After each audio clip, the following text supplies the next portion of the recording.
আজি ভগৱান বিৰচা মুণ্ডাৰ পবিত্ৰ স্মৃতিত ভাৰতবৰ্ষৰ জনগণে শ্ৰদ্ধা সহকাৰে জনজাতি গৌৰৱ দিৱস আজি পালন কৰিছে আৰু সকলোৱে ভক্তিভাৱেৰে ভগৱান বিৰচা মুণ্ডাৰ চৰণত মূৰ দুৱাই তেখেতৰ প্ৰতি শ্ৰদ্ধাঞ্জলি জনোৱাৰ লগতে তেখেতৰ পৰা ভাৰতবৰ্ষৰ বুকুত বসবাস কৰা প্ৰায় 12 কোটি জনজাতীয় সম্প্ৰদায়ৰ লোকে আজি আশীৰ্বাদ বিচাৰিছে।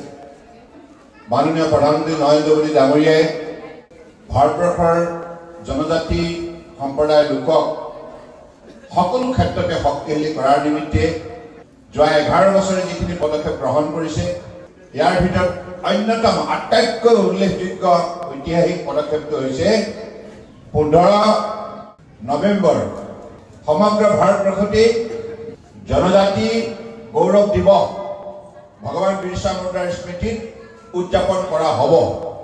এই সিদ্ধান্ত মাননীয় প্ৰধানমন্ত্ৰী ডাঙৰীয়াই ঘোষণা কৰি আমাক ৰাষ্ট্ৰীয় মৰ্যাদা প্ৰদান কৰিলে।